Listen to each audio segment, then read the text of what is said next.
The PawSox Stadium deal crawls through the Senate, but there's a brick wall waiting.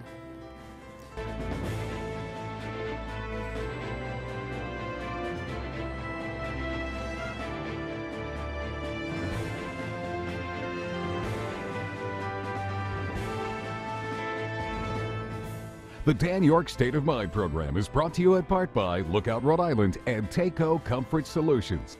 Good Friday evening.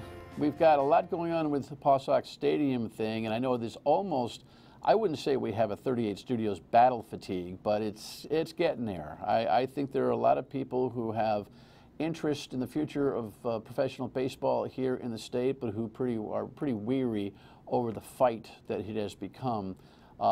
Be not weary. It is at these times, whether you are for this project or against it, that things get lost and missed.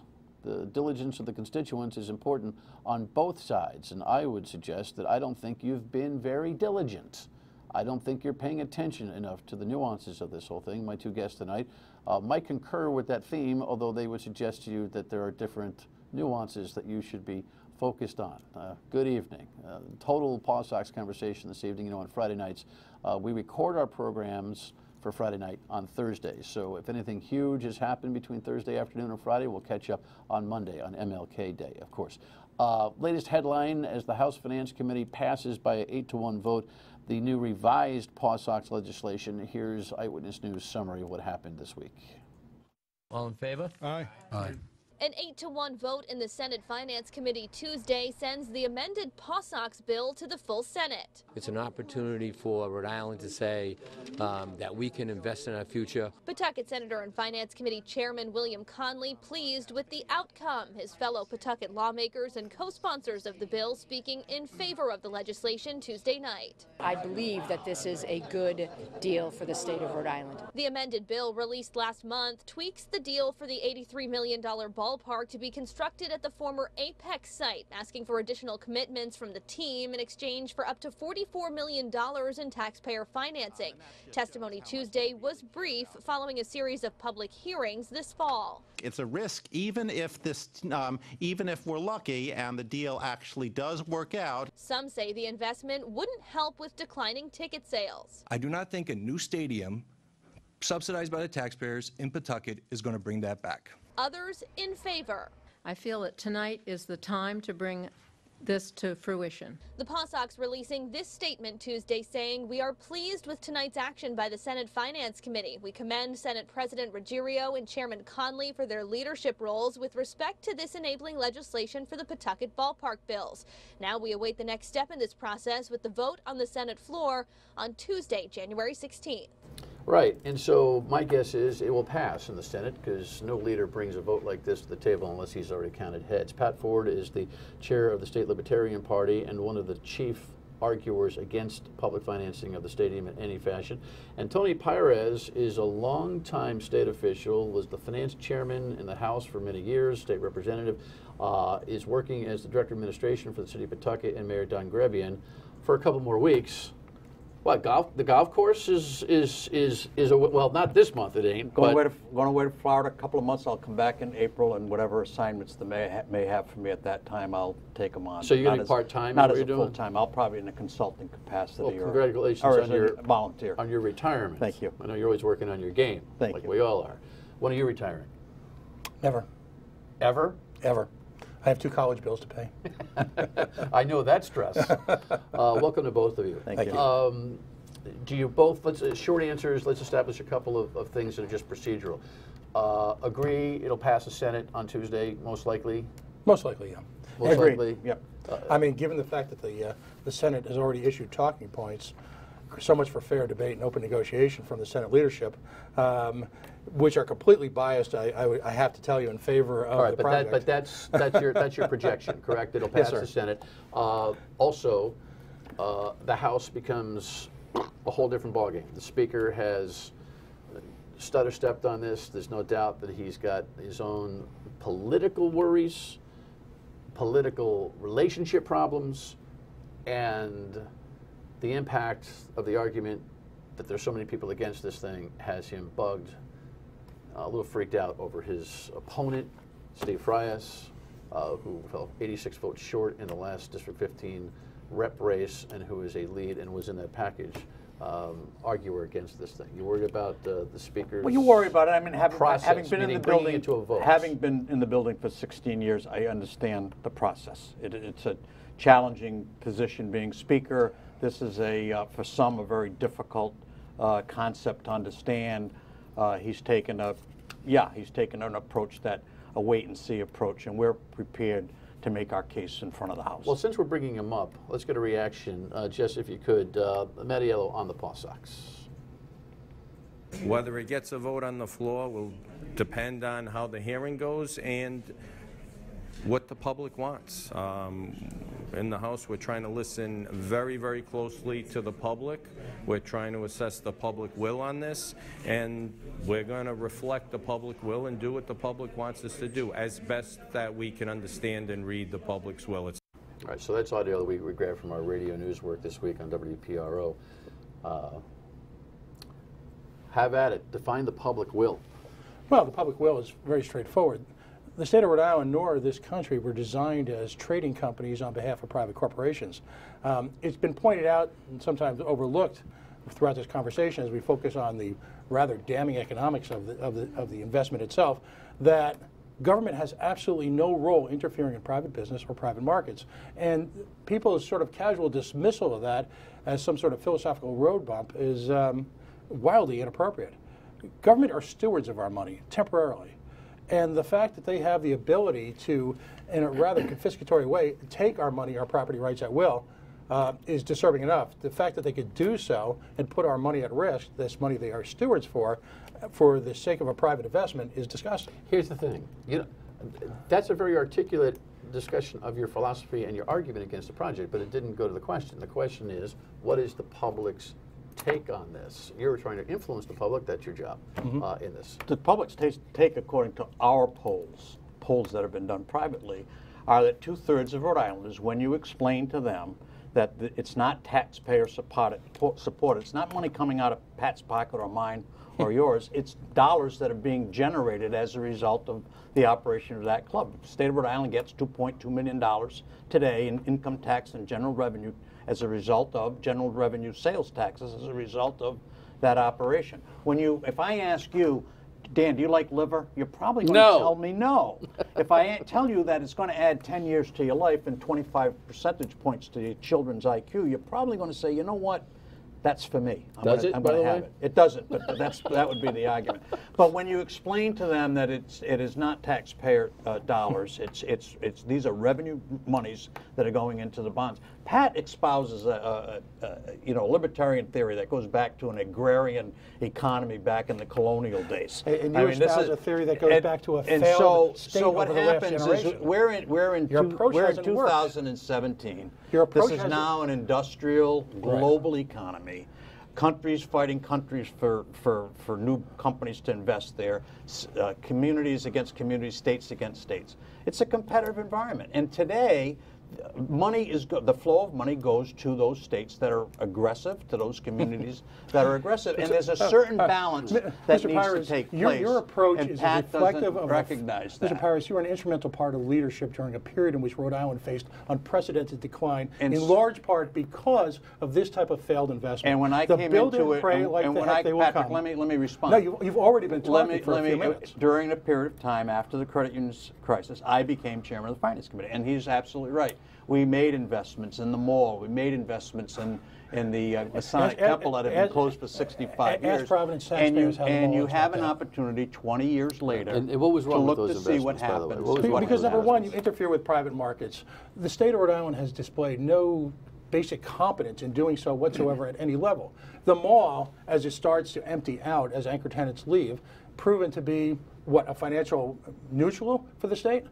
Because how much money of Providence's was given away? How much money is accrued back to the taxpayers? You moved transactions and commerce from one part of the state to the other. Let's look at the convention center. That was a genius investment. How many hundreds of millions of dollars in the hole are we going to be to that when that was an investment portrayed by the state legislature that you represented as this was going to be revenue positive? Well, you weren't a member of the legislature, first of all, and at no time, I can tell you, and I was not chairman of finance at the time. I was a rank and file member. At no time did anyone represent that the convention center would pay for itself within the confines of that wall. That's absolutely not true. true. The convention center would pay for itself based on increased activity that would come in from out-of-state conventions and ancillary development that would come later on. And how much are we subsidizing? So Build it and pray that's they'll the come. misinformation that you've been given and others give. That's not true, and it never has been There's true. a big difference between pay for itself in terms of economic return and pay for itself on its own P&L. I don't know a convention center of its kind in the country that has its own profit and loss Which is why state government, but particularly a failed state government like Rhode Island, should not be involved in interfering in private markets. You display not you personally, but your organization has displayed no competence. Let's talk about Alpha Beta. Let's talk about Capco Steel. Let's talk about 38 Studios. On and on and on. Look at the results of those investments. Yeah, look at the results. Stand on the lawn of the State House and look at the highest poverty rate in and look at all of the developments that take place around there. I'm going to bring this thing home because there's something that Mr. Pires, failure. That's what Mr. Pires said, I think, is somewhat misleading. And I think we at least have got to get on a fair definition level on what this investment is, and we'll talk about that when we come back. Stay with us.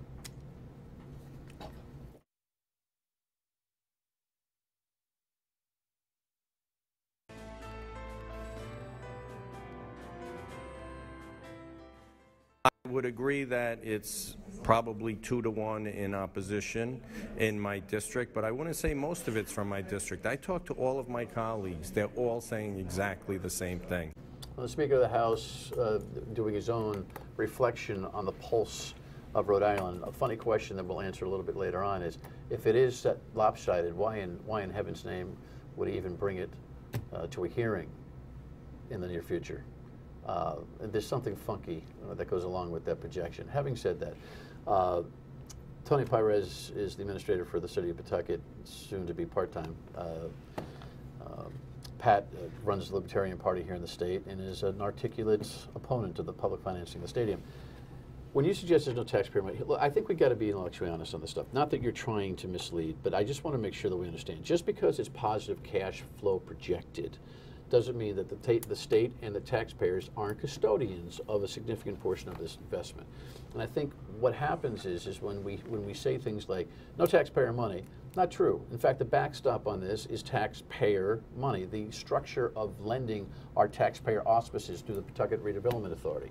So I think we got to be careful when we try to minimize the risk by misleading on the definition. Do you agree with me? I do to a certain extent. In part, we're talking about existing revenue that's coming in, but you're not taking into account additional revenue that will become forthcoming, because economic development is going to bring in new hotel tax revenue, and sales tax. It is a taxpayer investment or a taxpayer encumbrance that I believe, as you do, is a responsible one. But let's not suggest that we don't have that dynamic. And if I could approach the whole structure of this. First of all, the notion that this $2.2 million in annual sales tax revenue will simply disappear. And income tax. Right, will disappear is nonsense. The economic activity that will be, if in fact the PawSox, and we don't want the PawSox to leave, but if in fact there was no baseball in Rhode Island, the money is, as most economists, PhD level economists will agree, will be simply spent elsewhere in the economy,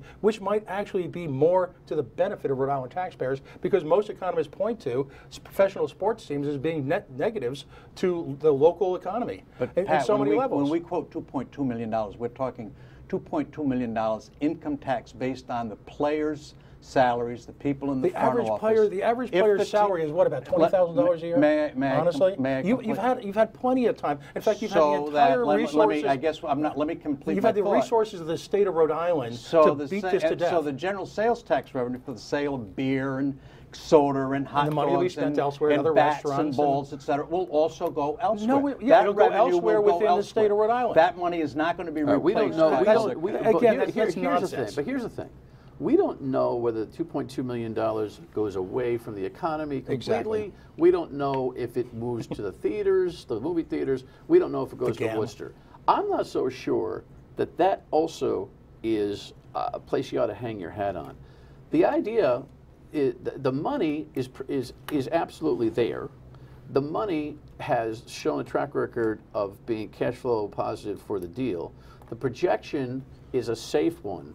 I've never worried as a constituent in this thing about losing $2 million of revenue to a $9 billion budget. I've never worried about, so when Pat argues that, I think you ought to give it to him because it's a non-starter. There's a quality of life cultural argument, there's a Pawtucket redevelopment economic argument here that I think supersedes the state's $2 million, $3 million and that's take. and that's what Don Grebian is fighting for. This is a community. The survival of the city. This is a community that at one time was an economic engine for the state of Rhode Island. Prior to the textile industry and the metals industry going overseas or going south and retailing going out to the malls. Pawtucket was a vibrant community making the state of Rhode Island a lot of money. And you're hanging your hat on baseball. Don Grebian is trying to recreate that by making Pawtucket a destination He's suggesting place. you're hanging your hat on baseball. I mean, let's look at the hard numbers. Doesn't matter if it's baseball or a polo field. Again, government has no place interfering in private markets. That's what you're doing. That's the pathology of the failure of the state of Rhode Island. Generations of doing that, and look at what it's resulted in. Schools that are decrepit, failing roads, failing infrastructure, go on and on and on. You know, there's a legacy here of this type of behavior, and it's pronounced. We can't walk and chew gum at the same time, have a project like this that pays for clearly, itself, and if you look fix at the roads, legislature, and no. fix the schools, No. and we can't reflect on the International League where the PawSox Well, let's thrive, look where at the every International. other successful franchise also has Well, a public-private Pat partnership. brings up, and by the way, Pat brings up the issue without acknowledging that the state of Rhode Island currently invests in terms of state revenue into its schools $93 million, and in general revenue, distressed community monies to the city of Pawtucket for another 10. Which so they're they're investing $103 million into the city. Why are they doing so? Because we don't have the capacity to tax. We don't have the land mass to do so. Our people are basically, from a dollars and cents standpoint, make less on a per capita annual basis. So than you're going to others in tie up the state. resources. So the fact of the matter is, this investment is critical to the infrastructure, and we're not making it just But listen for the to what he ballpark. asked. You're going to tie up the resources with the You're baseball gonna team. you're What taking resources will the city of Pawtucket have tied up in terms of this investment? None. With a declining sport like baseball, ultimately, if the state has to backstop it, let's look at the facts. Lowell Spinners, attendance down. Norwich, Connecticut Tigers, attendance down. Vermont Lake Monsters. These are all single A, double A, and triple A ball teams. In fact, none of those are triple A ball teams. No, single A, double A, and triple A ball teams. I'm going to include the PawSox in this. All right, the only team that's showing any sort of upside in attendance, and I'd love to see the figures on that, is paid versus the mounds of tickets that seem to be appearing all over the state at the end of the season. What was it, Green Day? Come on, really? That's your notion of economic development? Look at cities across the country that have done it. Go to Gary, Indiana. You know, go to cities like, for example, I think at one point in time, the folks that you're in collusion with were promoting Columbus, Ohio as a success story. Guess what? The Columbus, Ohio... Who's in collusion with what? This whole crew that's come together to generate state... You think it's funny? Collusion's a power word. Because it's untrue. Collusion's a power word. Who's in collusion with... We got a break. We'll find out who's in collusion with who when we come back. You think it's so funny? It is. Paid attendees at those hearings that there were at the state out, the Pawtucket Red Sox. The show hasn't stopped during the break. Who's colluding with who? Well, you know, let's define colluding. You've got a concerted effort by the leadership in Pawtucket, whose community, quite frankly, has got a number of issues to be facing other than this. You know, we were treated today to the report that you've got a wholesale medical flight out of the city to Providence because of the failure of your hospital. You know, where was the upside? Where was the prediction that perhaps you might need an emergency room, despite the fact your Pawtucket Fire Department has been tweeting out about it for weeks now? So where's the collusion there? We're the victims of they decide in a new world order of medical care. Because your city government, in conjunction with the state government, all right, is trying to put the bum's rush on this through the Senate. What bum's rush? Bum's rush? Issue? We don't even have a finished proposal. We've devoted significant amount of time in attempting to maintain some of the medical services that were otherwise going to go elsewhere. How did I get to debating the hospital? Because it shows a failure. All right? You talk about collusion. All you folks are focusing on right now, as far as the public is concerned, this is the most important thing in your world, and it's ridiculous. The classic obfuscation of the issue. From a professional They politician. changed the subject. No, I'm not. I've been out of the legislature for 16 years. I'm a private citizen. Your I'm legislature proud is to be what one. created By the the way, market conditions is states failing. Is professional politician a dirty term? When it's used to promote private resources, yeah. This is not a public exigent Dan, we're resource. going to fight the fight. By the way, that in terms, rhetoric, the one thing you and I agree on, I know, is that you're not a big fan of Donald Trump, right? No, not at all. That professional politician rhetoric, ramming that crap home day after day, week after week, month after month, is what got you Donald Trump. Think about it. Right, and what's going to get us a stadium is the notion that the city of Pawtucket is hell-bent to subsidize through state backstop dollars and through state bonding at risk to their own taxpayers a private enterprise. It's an entertainment. Despite Pat's antiquated philosophy that doesn't work in a global economy with the competitiveness Who's the leader that we're of a faced. failing community? Don You are. Grevian is attempting to bring this community back to where it was at one time. All right, let me ask you this. City of Pawtucket, I think, Through a baseball team. hangs on, I don't think it's just a baseball team. You haven't been able to talk much about Hasbro, but I'm sure you're doing what you can to retain that business while it shops. My projection is that the City of Pawtucket is either going to be Disneyland or a junkyard, and I don't know that there's going to be much middle ground. Do you agree? And our job is to make sure that it's not a junkyard. Do you agree that, And there are that you as many guys are on the junkyards premises? We're at that baseball point. There We're are at as many that point. junkyards littering baseball stadiums around this country as there are not. And the other Baseball issue that stadiums don't provide economic development. They do not provide ancillary development. Baseball stadiums, like casinos, like shopping malls, are insular, self-contained organizations that do not provide an incentive for people to go out and about. the other in issue, community. the other issue, Dan, is the fact that You remember the Riverwalk in San Antonio? That's the plan in Pawtucket. look at the city of Pawtucket. Pretty big we have economic a development. commuter rail station coming in on the northwest part of our community. This will be hopefully the ballpark will be our southeastern Hopefully. Well, anchor. you'll either be a bedroom community, Tony, or you're going to be a bedroom dump. I'm not sure which. Bet on Pawtucket. Build it. Put your money I'm betting on Pawtucket. Pawtucket too, not because of the failed leadership, but because of the people who live there and their willingness to see past this. All right, we got 30 seconds, 15 for each of you. What's going to happen in the next week or two, quickly? We're going to continue to make our case before the House. I think it'll pass in the Senate. We're going to make a case with the House, with Mattiello, with Speaker Mattiello and the members to try to bring this democratic process with a small d to the forefront. We're going to continue to educate people on basic fundamental economics and show them that A, government shouldn't be involved in altering private markets, and B, why stadiums simply are not the panacea that Mayor Grevian would like to present them as. They're failures. And the beat goes on. Pay attention. My final thought with the back.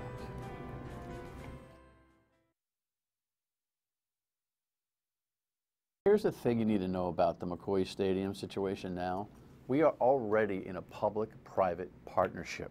We already are taxpayer custodians of that facility. And the schematic, although a little bit different in the numbers for the Slater Mill proposal, is not all that much different than what we're talking about now. And if I asked you in a poll, given that we're already in a partnership with state and local tax investment in McCoy, should we grow it? I promise you the poll reaction would be much different. You just need to be informed about it, seems to me. But that's just my take. See you on the radio at 3 on Monday on WPR on MLK Day. We'll be back that night. Have a great weekend. Go Pats.